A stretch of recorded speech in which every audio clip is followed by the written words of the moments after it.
I'm in the. Well, we're back. We're back. How we doing? Another Welcome happy hour. in. Yeah. Oh, excited about it. Today is. Are you? Did you tag me in there? I did. Okay. Well, you already tagged in there. Okay. Good. So, Good. Let's go live here. Let's check in on this. All right. It's March Madness. We got the NCAA basketball tournament kicked off. Your team's not there though. Man, my team is. It's even worse. My team today actually lost our best player. Forgoes his last 2 years to get into the NBA. Well, hey, my team's in. Terrible year. Tomorrow, the Auburn Tigers are in. Big time. Alabama plays tonight, right? So man, I'm telling you, it's exciting. I did get a chance to sneak at the first game and watch a little bit of it. Man, I just love the spirit and the passion and the excitement that these kids have, and just the do or die situation. It's exciting. It is, and that's why Vegas is so exciting. If you've never been during the NCAA tournament, most exciting time, because guess what? Out there, it's never over. Man, they got big shots. They had this one kid on Rhode Island, hitting big shots. Rhode Island, small school, playing Oklahoma. Hey, Cassie. It was fun. Hey, Cassie, how you doing? But that's like our business, right? Do or die. Do or die. Well, I almost died yesterday. I was coming back. I was with some of the best real estate minds out at Whistler in British Columbia, near Vancouver over the last coming days. You were in a Vegas. They have wine in Vegas, Jenny, so you'll be all right. Boo Vegas. Yeah, how can you boo Vegas? Hey, Jenny. Good to see you out here. Don't boo Rain. Vegas. Anyway, get this though. Going through immigration, what do you call it? Immigration, customs, all that. I think right? you call it customs. I've been through Mexico. I've been through, like crazy countries, right? Well, if you're from there, it's not crazy. But coming through Canada, and all of a sudden, all these little things go off, and they go, "Hey, sir, you've been randomly selected." I say, "Hey, winner," and he goes, "No." It's a blue light special. Yeah. Oh boy, did I get it. They have places that I didn't know existed. Little cavity search? I thought it was going to happen. They literally take me to this area. Oh, and Mark Carlisle, my business partner, he's not allowed in there, so that tells you something. I'm sitting there going, oh, Lord. And when you go in there, I noticed they had rubber gloves. I'm about to get violated. I'm about to get rubber gloves and a room for inspection. I thought, oh, Lord, we are in trouble. Because I haven't done anything. Yeah. And they're going to do that to me. But luckily we went left, and I had to go sit in a room, and they interrogated me, asking me, why in the world would you come here for real estate, sir? And all that stuff. And so after about 20 minutes of being hassled and being told that don't I care about terrorism and everything, they had to interrogate this guy. Goodness. Hey, but did you tell them you were in a yurt? I was in a yurt. For goodness sake? I had dinner in a yurt. I was sleeping in a yurt, so how can you detain me? That's right. And plus I was liking them. By the way, I have never, honest to gosh, you notice I didn't say God, whatever, because that would be bad. That's true. Never seen more Chinese that are buying real estate in any one area. I mean, I'm telling you, we went to the mall one day when we were still in Vancouver. There was literally 15 restaurants in their food court. Only 4 were American-type foods, like Chick-fil-A or anything like that. 11 were Asian. It's just fascinating because what they said is happening is all this Chinese money is rolling over to British Columbia. I said, what do they do for a living? They said they don't do anything.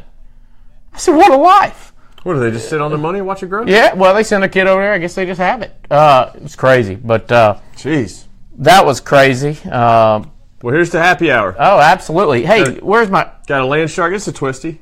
Oh, it's a twisty. There you go. We got a land shark. There it is. I got the Brinks truck of koozies back again. Absolutely. Julie May in the house. So, hello, Julie. So what do we got next? Well, I tell you, hey. I don't believe this next topic. Well, you talking about the first one that I skipped? Yeah. Man, didn't want to talk about it, but we got to talk about it because it's the talk of all of our clients and everybody that's been talking to us, and it's about the walkouts lately, huh? Yeah. Well, yes, absolutely. We did skip over that. So this is a big deal with the gun protest walkouts. And I thought about it all day trying to figure out exactly how to say this because you got to be really careful around this topic. When I first heard about it was a couple of nights ago, and I actually got very upset about it. And I just don't feel like that our schools are the place for protests. and what I'm thinking is, like, if I got up and walked out right now, if I walked out of the show, that'd be rude, right? Disrespectful. It'd be disrespectful to me and if John McMillan. If I got up and walked out of dinner, if I got up and walked out of a movie, if I got up and walked out of a meeting, right? Yeah, it would be rude and disrespectful. And I think absolutely the way I see it is that we are being rude and disrespectful in order to be seen and get attention. And absolutely. then we want to speak our mind. But now we're kind of pressing this on our young people who I really don't think understand all of the aspects or all of the issues that are going on. And you're dealing with it because you have a son that is in a school that had some fairly active talk that they were going to do something. Yeah, matter of fact, let's see. So this was yesterday. So Tuesday they actually had a program where they brought the kids into the cafeteria. I'm sorry, the gym, and did honor the victims of the Florida shooting. Yeah, fair enough. They did that on Tuesday. So Wednesday was supposed to be the walkout. But he said about 30 kids walked out. Yeah. And stood out in the courtyard. Now, and that's at Spain Park High School. Good high school. If you're not from our area, that's one of our great high schools. Good high schools. At Berry Middle School, the middle school that feeds into Spain Park, they had 3 6th graders tried to walk out. Let me just be honest with you. If I was in 6th grade now and I heard you can get out early, it wouldn't matter the issue, right? But see, that's the problem. But this is the problem. I mean, you've got 6th graders. And you're asking them how you feel? Trying to walk out of school. This is what we're doing. So they got in-school suspension, by the way, because it's not going to be tolerated at the middle school. I'm shocked. I just think it's the wrong message that we're sending. I think we're disrespecting an American institution, which is school. My kids go there to learn and study. There are rules. They are supposed to be following the rules, and we're not. Where does this end? So we give them the break now to say, okay, so you're upset about this. You want to protest gun control, so you can walk out today. So then what happens next month or what happens next year when they get upset about something else? We've given them opportunity. This happened in the NFL. I'm not going to go into that too deep, but you disrespected an American institution there. It turned into a mess, and this is what's happening again in the schools, and it's sad. It's crazy. I mean, it really is that they're taking and forcing upon everybody. And the other thing I think that I've taken away from all this thing is the amount of adults that the adults are creating these protest type movements, right? And forcing it on these kids because the kids don't know better. Yeah, and I want to add, I did see something. One thing on Facebook I saw was one school that had each student had to get 17 Post-it notes for each of the victims, and they actually had to write something nice on there. Oh, that's awesome. And spread those around to 14 students and 3 teachers each. 14 and 3 each. So they're actually spreading joy and love, which I think is one of the problems. Kids can be mean, right, in school. No. There's bullying. That's always been a big problem, and I think that's where some of this anger and frustration, hostility, and violence comes from in some of these kids.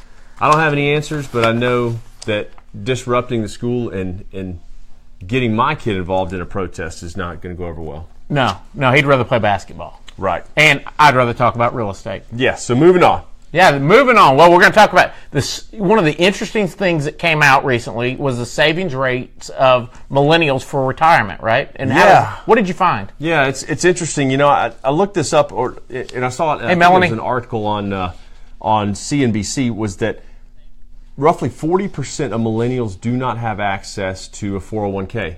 How many was that? 40% do not have access to it, and of the rest of them that do, only 50% participate. So we have less than half that have the ability to be in a 401k. Yes, and half of those are not participating. And did they talk about at all why that they weren't participating in the 401k? Is it just they want more money in their pocket right now? No, they didn't really address that. I think it was more of just the fact that they're not participating and they're not doing anything to build that retirement savings. So I got to thinking about it, and it's interesting that, just a tip, just to double your income. Let's say right now you're making $50,000, and I'm just using that for a nice round number. If you save 10% of that income, let's say you're 25 years old, save that, and then for 30 years, hold on to it at an average rate of return of like 6 to 8%, that will be $50,000 in 30 years. So you could take your income at 25, take 10% of it, save it, and have that much when you're 55. Do that every year, and you're just packing on. Yeah, you're packing on money and income, so you're basically doubling your income. You're making it at 25, then you're kicking it out to your future at 55. Well, and I think some of the problem is that I think that our parents' generation was taught well by their generation before them that went through the Great Depression and those type things. And so our parents weren't as good, maybe. I think they thought it would naturally flow down. And the big question for you and I's generation is, are we going to set those habits early and often? Yeah, and I think it is a big deal. I think I think that this generation is going through a lot of learning, and one of them would be debt, credit cards, right? A lot of us, access. Our age got in trouble with them. So what's one of the first things? But I got a free T-shirt, by the way. I got a free T-shirt. That's true. So at every college campus, you got the free T-shirt, and but that's Absolutely. one of the things that we'll pass on to our kids because it burned us. So hopefully we can pass those kind of. Now you got a college student, so what? Give us. I mean, talk to us about some of what has been your talk with Taylor, your daughter. Well, actually, I'm trying to encourage her to get a credit card just to build credit. Absolutely, especially females, right? Yes. Because a lot of times we see it where we have these young buyers that are female. They were always on dad's credit card or somebody like that, and they graduate. They are more responsible than the guys usually, but they don't have any credit. Yeah, and the funny thing is, in married couples, I always see that the female usually has the higher credit score. Yeah. But yeah, so I'm encouraging her to get a credit card and go ahead and start building that credit to kind of work with that and learn about it and kind of use those rule of thumbs of your 20 to 30% balance to your limit to kind of build that credit score. Now, are you monitoring that limit and trying to make sure? Yeah, she has not gone through and got it. She's still. I'm not sure if you have to be 18 or 19 to do that. But they are really good, by the way. If you're going to get a credit card, their access is actually easier in college to get it than it is right after they graduate. Right? Yes. They want to give them away in college. At least they did to me. Now, because I think this is interesting, is what also is the discussion now as, I guess it's kind of the transition to freedom, if you will. Are you having any discussions with her about savings and investing and those type of things? Yeah, I've tried to get her a little bit involved in stocks. I bought her a couple of stocks and just trying to pique her interest there. So, you're trying to let her monitor them. Yeah, I'm just trying to get her a little bit excited about it because I've come to find out a lot of people don't get quite as excited as I do about them. So you kind of have to figure out how to work your way in there. Well, you do, but it's an important thing, and I think some of it is financial literacy, right? It's never sexy. Right, it is sexy if the bottom line's good. Yeah, if you're making a bunch of money. If you're making a bunch of money, but when you're starting off and you're living on peanuts and living on love, and when you first get married. Yeah, if you're trying to just save away money for 30 years, it's not sexy. That is nobody is getting excited about the idea of letting money sit around for 30 years. Villanova is going to win it all, Mitchell. Mitchell Miller. I've got Virginia. I'm not sure about other Final Four, to be honest with you. I filled out my bracket really quickly. Villanova. Yes. Villanova, let's see. And then there's going to be a throw in there. Tennessee's going to be good. Tennessee is going to throw some haymakers in this thing, probably. Yeah. What a job that Rick Barnes has done there. I mean, I thought Bruce Pearl earned it, but after seeing the end of the year, Bruce Pearl can't hold a candle, at least in the end of the year. Yeah, they're doing well. They're doing really well. Very strong. Mitchell, who you got? UAB? It's funny. I'm in a bracket with some family, and they're big time Auburn fans. And who do you think they got winning it? That is ridiculous. Auburn. Yeah, but hey, yeah. Oh, wow. Loyalty. Hey, Karen and Sheila Freeman Pownall. How you doing? Good to see you on there. She's got an Auburn Blake Tiger in the family. Very pretty daughter they have. Yes. Now let's one more thing on that. Now. Talk about are there classes that she's taking? Because I know she's in theater and all that. Because I'm really interested. Anything in finance? No, it's funny. Actually, my ninth grader is taking a class in finance this year, and I actually looked at some of the stuff and some of the stuff they're learning there and teaching is pretty good. It's pretty cool. Well, I'm just glad to see it at any level in high school. Hey Jay. Hey Jay. One of the best things you're doing is your son's teaching you how to flip, not houses, sneakers. That's true. That's a true story. Honest to gosh. I mean, he's flipping sneakers. Yeah, he's figured out how to get in in the know on when these high dollar, high demand shoes are coming out. Limited supply, so he can buy us a pair and then resell them and make some money. It's awesome. Certainly you're charging him a fee and teaching him the real world about distributorship. Well, yes. So Daddy gets a little something? I'm actually excited about it. I like it. So you're going to get on the action? Any interest, that he's showing and stuff like that is very cool. And, went to set up a bank account and got his own debit card and all that good stuff. So that's young. Yeah. For all that. Yeah, he had to actually go get a state ID to open up a bank account. So this is the one that you get like when you're a complete alcoholic and can't drive ever? Yes. And so you took your son. Yes, that's him. Yeah. Gotcha. But that's what we had to do. It's fun. Absolutely. So moving on. What do we got next? We have 3 things. I want to talk about 3 things that you can add to your house if you're flipping, if you're selling, no matter what it is, to give it an updated feel without breaking the bank. Because oftentimes, folks are so worried about money. Oh, I don't have any money to fix it up. But a lot of times, you just got to give that emotional push for somebody to go, oh my gosh, this is updated. And, these things that people just want to have that feel that at least there's been some effort put into updating it. Yeah, it really is funny that when people can walk into houses, buyers can walk into houses and see things that you may not necessarily automatically connect with, but they connect with it at such a high level that they already see themselves living there. It's a crazy thing that your brain does in connecting to certain things that you really like. It is, and 2, you got to worry about the generational gap, right? Yes. Even you and I, unfortunately, are now. I got a call the other day from one of my good friends, Judd Stanford, who calls and says, "Hey, my niece is looking to sell her house." I said, "Niece? Hold on, makes you feel I'm old, not that old. Yeah, nobody my age has a niece that's old enough to buy a house. No, to sell a house. Yeah, that's even worse. Even better, huh? Yeah. So anyway, hey Peter, that's one of my friends over in Malaysia. Good. Good guy over there in Kuala Lumpur. So Peter, good to see you. Anyway, number 1, Nest thermostats, or if you're cheaper, you can get the generic. Hey, I actually got a Nest. You bought the real deal? Yeah, got the real deal. Matter of fact, this was another business idea that I had for my son, but well, the Nest thermostat gives this new generation of millennials. We talk about the millennials a lot. Really, anybody under 40 finds it cool. Everybody above that kind of sometimes gets nervous.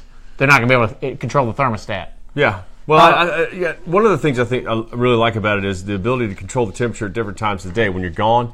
And you don't need the air running all day. But or the it's actually smart, though, right? And so and it can do that. It can learn when you're there and not, and you can control it from your phone. It's very cool things you can do with that. It gives that feeling of, oh my gosh, this is a high tech home, and for $300-400, you're out there. In fact, you can probably get them a generation old and be just fine. Yeah, one of the funny things that I liked about it was when you walk up close on it, the display comes on. That's wild. Simple. Anything to turn you on, right? Doesn't take much. Yeah. Anyway, number 2, updated light fixtures. And this is one that we talk to a lot of our sellers about, is, especially when we're trying to get the brass out, is that really they can go and get builder grade. The builder grade is actually really good now. And 2, how often are you up there? We're not talking the chandelier or anything like that. We're talking the general lights in your hallway, a lot of the flush mount lights, and that's what we really are talking about, are these, well, they look like half of a boob. Okay. Right? That's what a flush mount looks like. Okay. And all white, they come in a 2-pack. And they run about $20. Come on. For $100, you could have, 10 lights? Yeah, and these are just to replace... just to replace the brass or something like it. Yeah. Or, just something gives it all... In fact, it's okay for them to blend, too. Again, the finish is not all that great, but no one's ever going to be up there scraping it and touching it. Yeah. So, real important there. And then, lastly, I think it's a big one. Jay Williams, if you're listening, put it in all your new construction houses.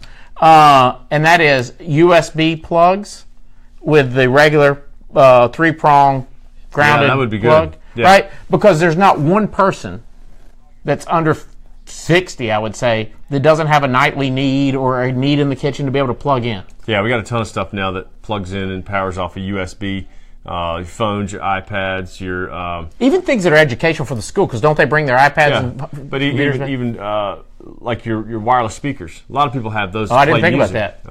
So those go up. I didn't know they go up. That. A lot of things could USB and they're charge. They're not that much more expensive. So Jay, he's a new home builder. We want to see him in every house. That's right. So those are 3 things that you can do fairly inexpensively, and I would put the USB plugs. Every kid's going to need it, and in the master bedroom, probably in the kitchen, because a lot of folks I know Karen Charles, if she's still watching, they do a thing where they put all their electronics in the kitchen, well, except for her husband who puts it in his closet, but he'll come out of the closet one day. No, I'm just kidding. He's from West Virginia, so he's all right.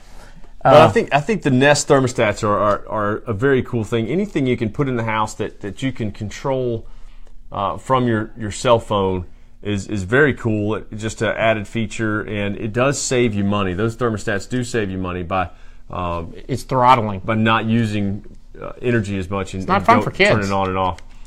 Look at that. Jay Williams been doing that for a couple of years. So there you go. Collier. Man, he's high tech. He'll give you credit for the last couple of years. Absolutely. Now, that stuff, I like the Ring.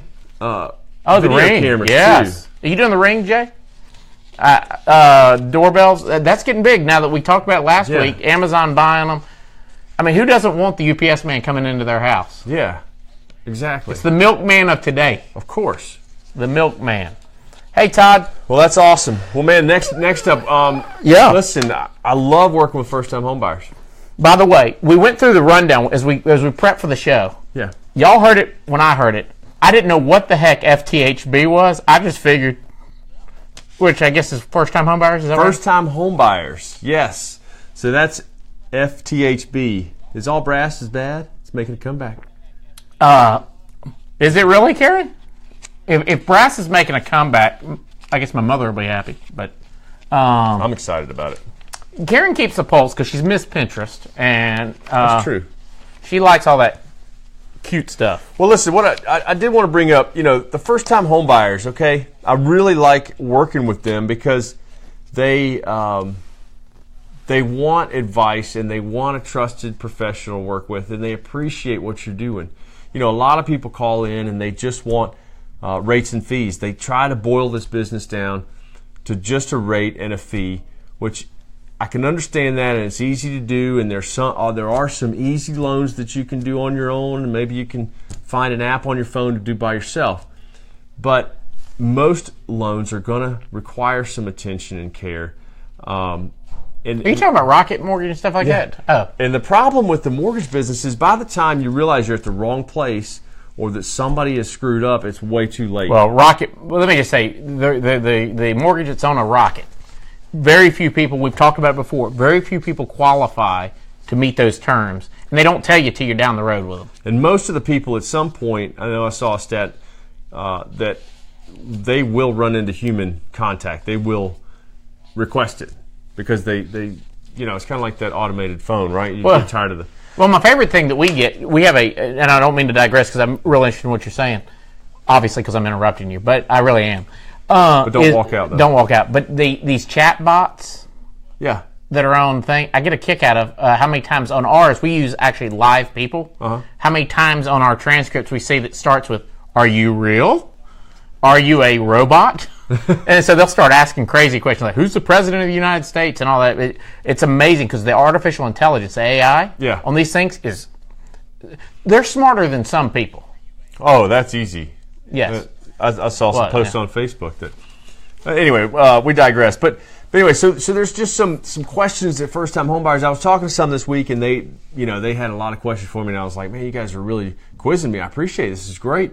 And a lot of stuff. I just wanted to answer some of the questions that first-time homebuyers might have. Like, number one, what is an escrow account? Right. So your escrow account is just a simple thing to set up to pay your taxes and insurance. Most lenders require you to have this if you put less than 20% down because the lender wants to make sure the property taxes are paid because a tax lien will trump a mortgage when things get paid off. And they don't want to get trumped. No. And it'll be huge. And And the homeowner's insurance is obviously important because that protects the asset that they just lend a bunch of money on. So that's where that true. is. It's a portion of your payment every month. It's kind of a savings account of your money that the lender holds to pay those when they come due. What's Mitchell's funny. saying? Mitchell, he created his own bot essentially to manage his own bank account. That's when know you're. Let me just tell you one thing. David Arnette will never have his own bot. No, Mitchell, we need to talk. Yeah, You can adopt a bot. Yeah, we could use a bot for things. Another question is, where does the earnest money go?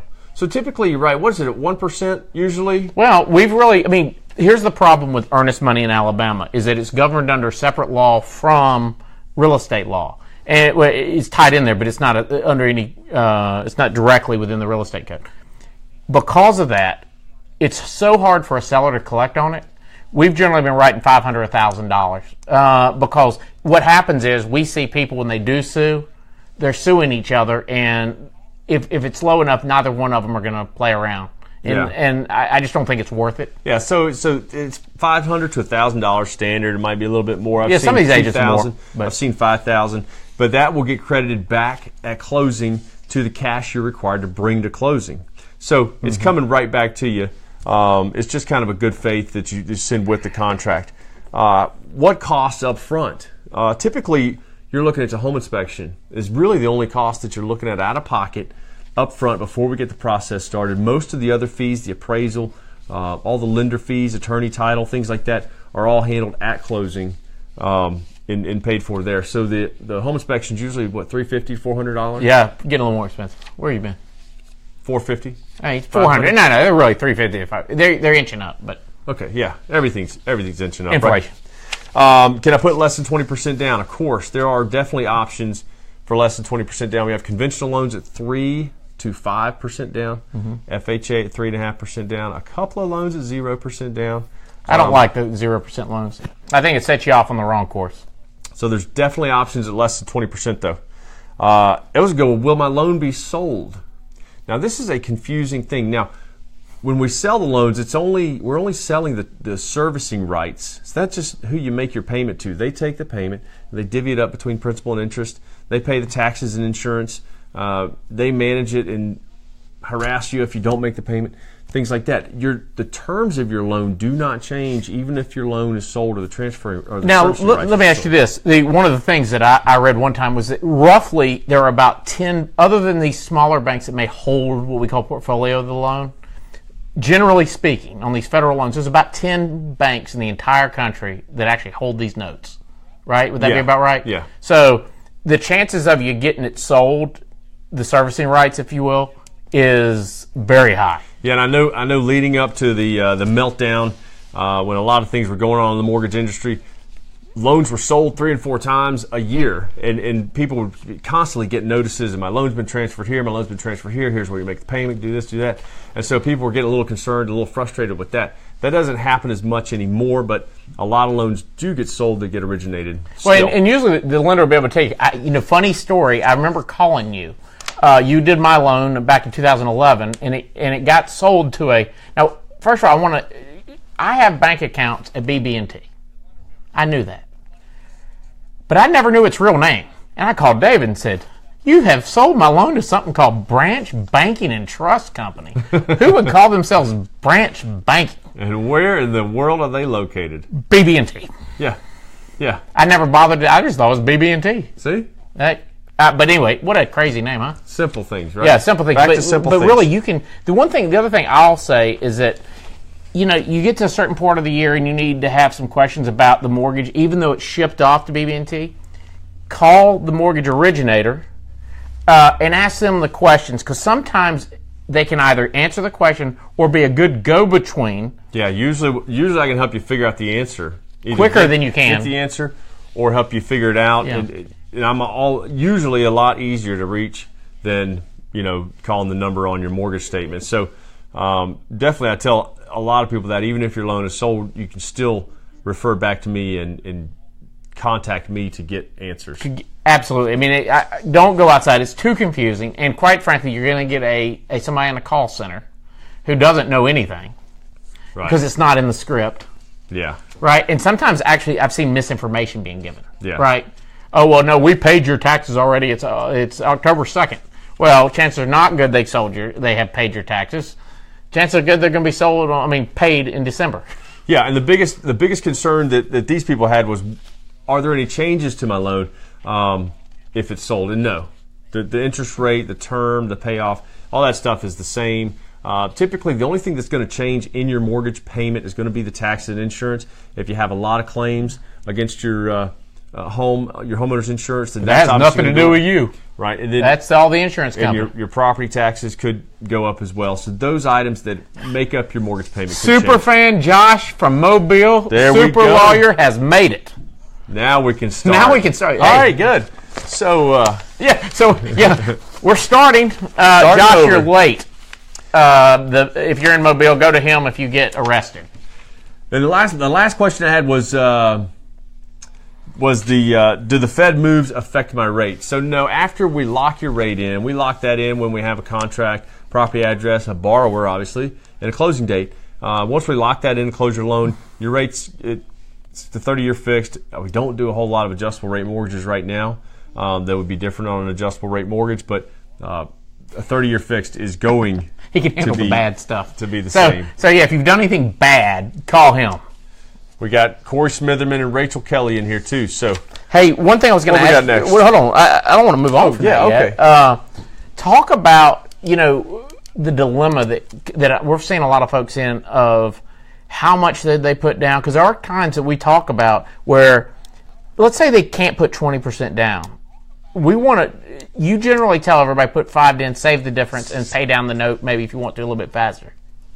Yes. So let's say you've got 20% available, but that's all the money that you have. I would probably recommend not putting it all into your house because, like we talked about before, you don't have access to 401ks, or a lot of people don't. A lot of people aren't saving enough money for retirement. So why don't we put down a lower down payment? You can still afford the monthly payment and keep the house, and put some money into retirement. Put some money away for savings. Start an emergency fund or something. Or actually, manage your cash better instead of just throwing everything in. I mean, we've definitely got options at 5, 10, 15% down. But I think, too, one thing I'll tell you is never, ever, and I mean never, ever, do the life insurance for mortgages. Like when they come, you're about a week after you get there. Kevin Barker, the pride of Georgia. How are you? So I was talking about you today and your old, I won't use the word, it's 3 letters, and you had a judge. It might have something to do with the Second Amendment. But Kevin had one that was stolen. All right. Yep, at one point. It was called the Judge. But anyway. What was I saying? Not sure. We were talking about interest rates. Yeah. Well, when all these people come in and they... we're talking about down payments. I'm sorry. Putting down less. So if we had, if you had... Kevin just does that to me. Yeah. Throw you right off. Yeah. Throw you right off. But the point of the story is that... sometimes we could put down less, save some of that money so it's not all sitting in the walls of your house, and financially you'll be better off. Well, and I know what I was going to tell you, is that I think so many young people, we were talking about millennials earlier, the likelihood of them needing to use life insurance, they need to be investing in making sure at least their employer is covering them for short-term and long-term disability, because I've seen so many people, my legal advice to y'all is to take a shot right now. Okay. Take a shot. We don't have shots. Well, drink a beer. Okay. On him. I mean, voluntarily. It's legal advice. He is an attorney. Yeah, he is. So I guess that counts. But disability. You need to make sure that because you're more likely to just to have a more permanent type injury where you have seizures, those type things. And I can't tell you enough is that you don't want to get in a pickle and not be able to be employed and not have money. I do not want to be in a pickle. Do not be a pickle. I just don't want to be in a pickle. Yeah, no, he said triggered. That's right. Yeah. All over disability policies, Mitchell. They need disability. Are you calling me disabled? No. That's awesome. That is funny too, isn't it? That's the awesome. triggering that goes on now. Triggered. And Mitchell, this one's for you too. That's funny. All right, moving on.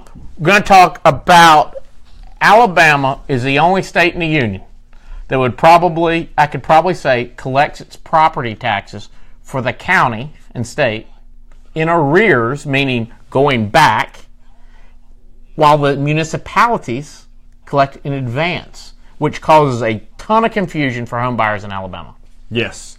Yeah, and this is part of the stuff on the estimates and the cash to close that we don't really address up front. We don't put it in there. We put estimates of what is going to collect. It's always a little bit different, maybe a little bit more, a little bit less. But hey, Jennifer. So on the credits and the debits, so we're going to have a credit for the county taxes, right, from the seller to the buyer. Yep. So they'll pay them all. And then the buyer is giving money to the seller for the city portion. Why is that? Because they've already been paid. They're looking forward, right? Yes. And one of the issues that crops up, that's wrong. What's this?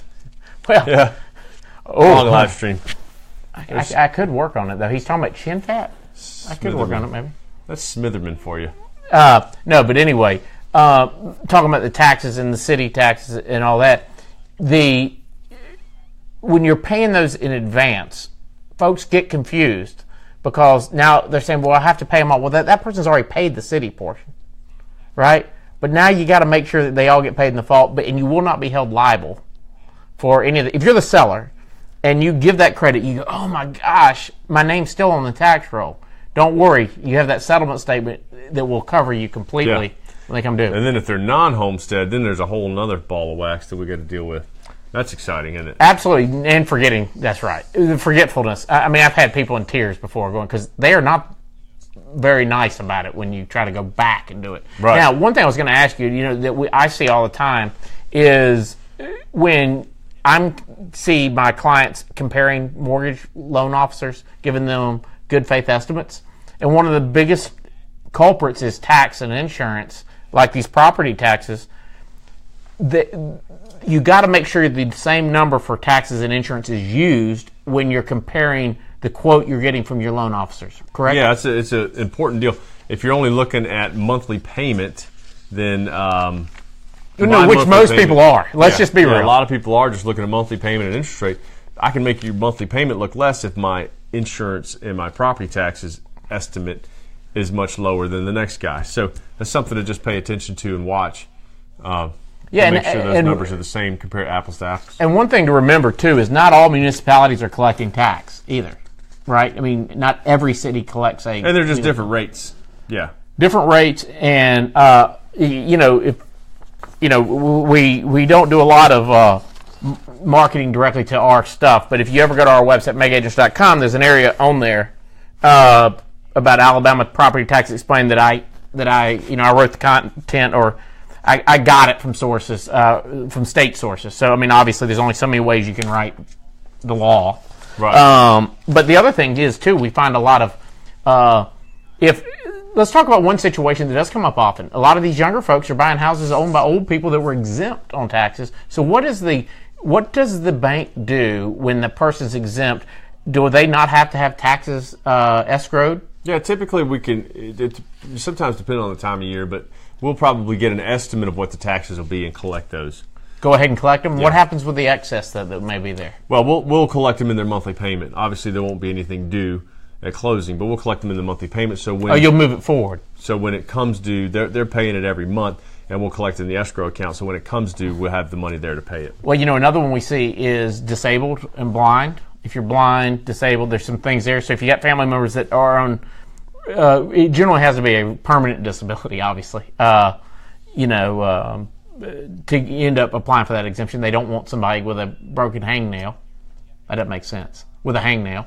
Or you can have a broken hangnail. That'd be even worse. You go see Josh Bristman if you got a broken hangnail. Yeah.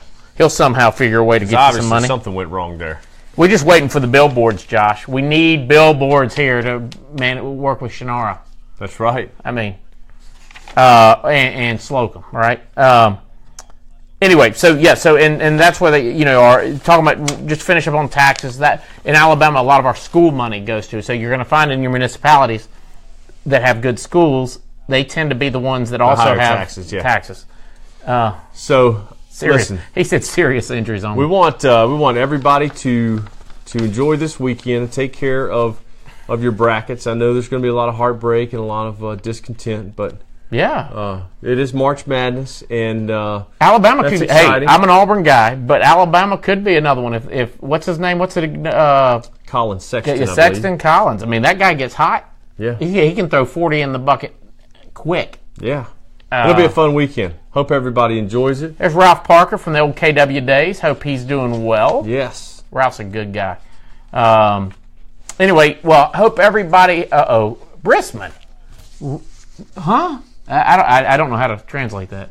Do you? I think it says Roll Tide. Is that Brisman? Come on now. Yeah. I don't even know what to say. He's got me speechless. Hope everybody has a great week, and we'll see you next week, 4 o'clock here on the Happy Hour. Thank you, guys. See you then. Bye. Oh yeah, go Cats, Jennifer. That's my neighbor too. Roll Tide. Man, Rolling Tide. Is there an Auburn person out here? No. Everybody in my sphere. It must be a slow week this week. Huh? Must be a lot of people out of town. A lot of people distracted. Yeah, by the they weren't here. Tournament. They weren't here. Yeah, they're not watching. That's right. We still love you guys though. Yes, especially the Cats. I mean, that's the thing. The Cats have the talent to go all the way. That's true. All right, see you guys. See you.